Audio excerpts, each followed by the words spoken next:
बिस्मिल्लाहिर्रहमानिर्रहीम। अस्सलाम वालेकुम। आप देख रहे हैं हमारा यूट्यूब चैनल दास्तान टीवी।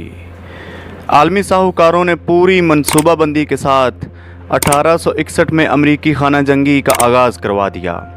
इस खाना जंगी की बरहानी सूरत हाल में अमरीका दोबारा आलमी साहूकारों का $100 मिलियन का मकरूज़ हो गया। जंग के अखराजात पूरे करने के लिए इब्राहम लिंकन ने इन साहूकारों से अमरीकी हुकूमत के लिए कर्ज मांगा तो उन्होंने 25 से 30% शरह सूद पर कर्जा देने की बात की।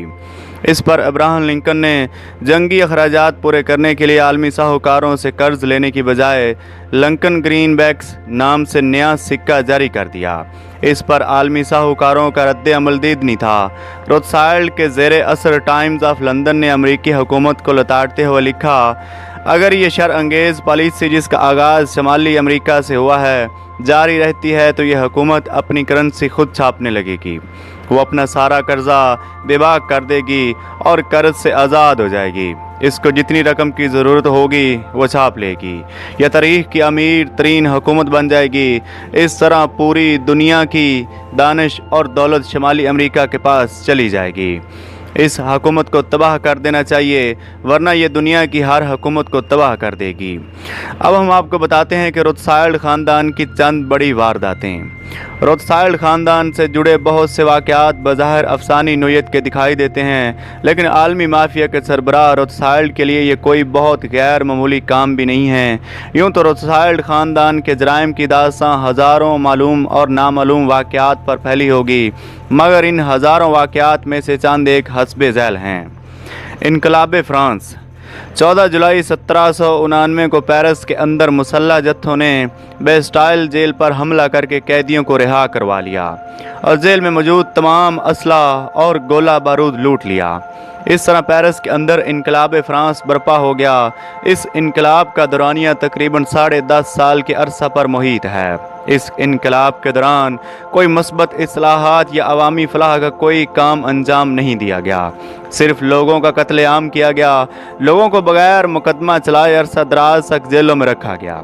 हज़ार हालों को तमाशाइयों के एक बड़े मजमे के सामने लाकर खड़ा किया जाता और एक कातल मशीन गलोटन के ज़रिए इनका सर कत्ल कर दिया जाता। कहते हैं कि इंसानी कत्लेआम का ये तमाशा इस कदर संगीन था कि जिस किसी के हाथ नरम नज़र आते यानी मेहनत कशों की तरह सख्त ना होते उसे गलोटन मशीन के सामने खड़ा करके उसका सर कलम कर दिया जाता। यहूदियों ने जी भर कर अपने मुखालफीन के सर कलम किए और अपने इंतकाम की आग बुझाई। 10.5 साल तक ये तमाशा लगा रहा, हत्ता कि 9 नवंबर 1799 को नेपोलियन बोनापार्ट ने इस बेईमाना कत्लेआम का खात्मा किया तो लोगों ने सुख का सांस लिया। इस इनकलाब के नतीजे में फ़्रांस में फ़ौजी आमरीत कायम हो गई। तारीख़ में इस इनकलाब को खौफ व दहशत गर्द यानी रियन ऑफ टेरर के नाम से याद किया जाता है। खौफ व दहशत और इज्तमाई कत्ल गारतगरी के इस अमल को मीडिया के प्रोपेगेंडा के ज़रिए यूरोप और दुनिया के लिए खूबसूरत सियासी नमूना के तौर पर पेश किया गया, क्योंकि इस इनकलाब के ज़रिए यहूदियों को फ़्रांस के अंदर बराबर के शहरी हकूक़ हासिल हो गए थे। जमहूरियत और इंसानी हकूक़ के नाम पर इंसानी हकूक़ की बदतरीन पामाली की गई।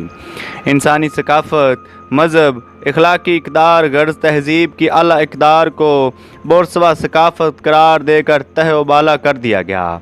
अब यहूदी पूरे यूरोप के सियासी निज़ाम के अंदर दाखिल हो चुका था और यहीं से आलमी बर्बादी का आगाज़ हुआ।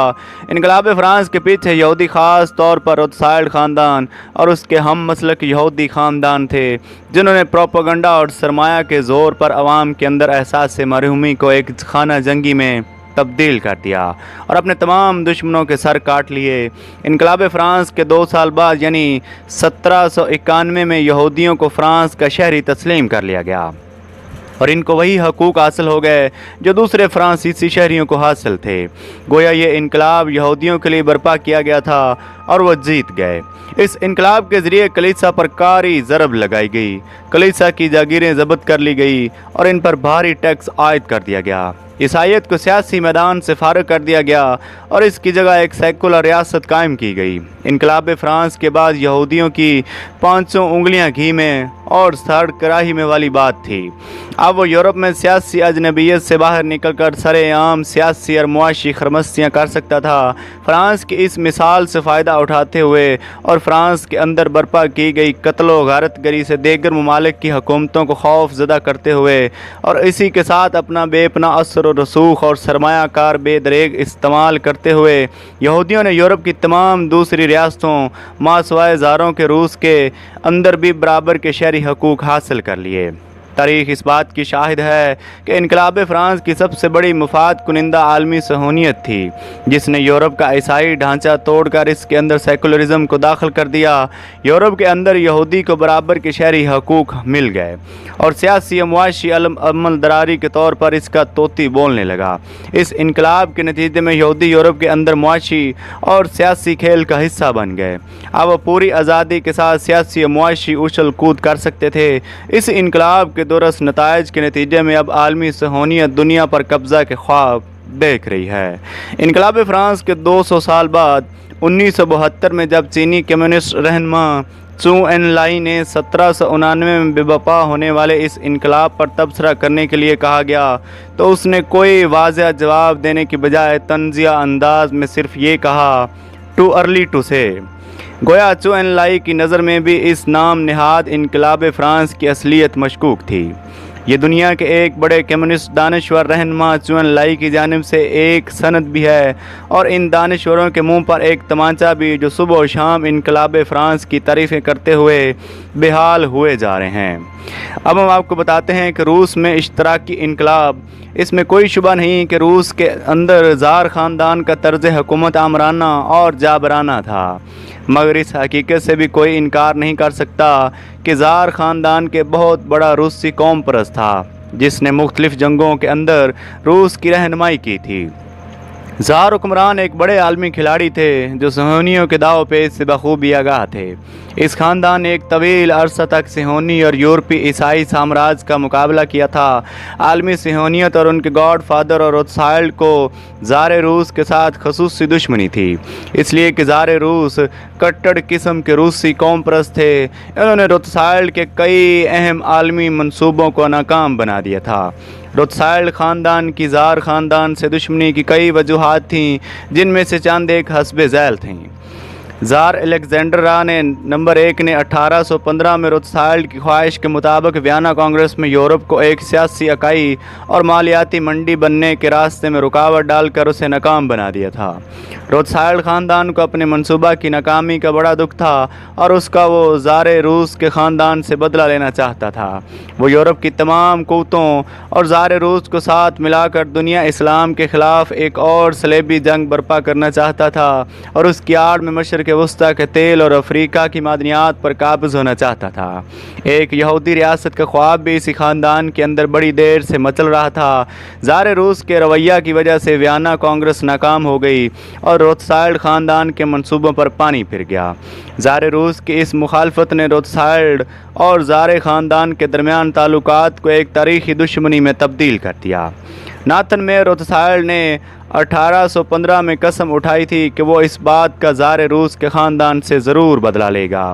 نمبر 2، امریکی اور تقریباً پورے یورپ میں یہودیوں کو عیسائی اور دیگر لوگوں کے برابر شہری حقوق مل چکے تھے، مگر روس کا زار خاندان یہودیوں کو یہ حق دینے کے لیے ہرگز تیار نہ تھا۔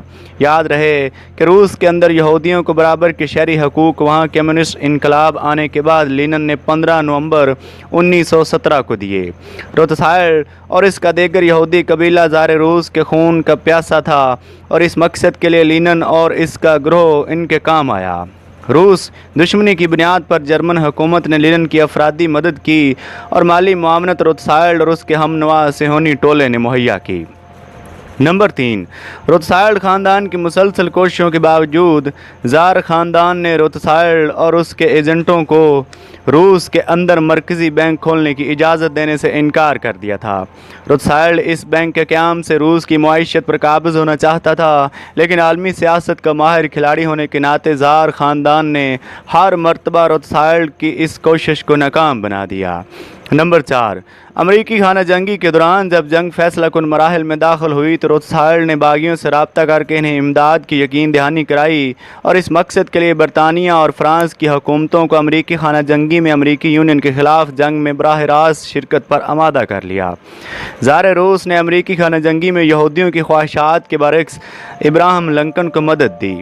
ज़ार अलेक्जेंडर ने 1864 में ऐलान कर दिया कि अमरीकी यूनियन के ख़िलाफ़ फ्रांस और अमरीका की मुदाखलत रूस के ख़िलाफ़ ऐलान जंग समझी जाएगी और अमली इक़दाम के तौर पर रूसी बहरी बेड़ा सान फ्रांसिस्को के साहिल के करीब लंगर अंदाज कर दिया ताकि बवक्त ज़रूरत जंग में हिस्सा लिया जा सके। यूँ ज़ार रूस की बर वक़्त मुदाखलत से अमरीका दो हिस्सों में तकसीम होने से बच गया। इसका आलमी सिहोनियत और रोथसाइल्ड ग्रोह को बड़ा सदमा था और वह ज़ार रूस के ख़ानदान को सबक सिखाना चाहते थे।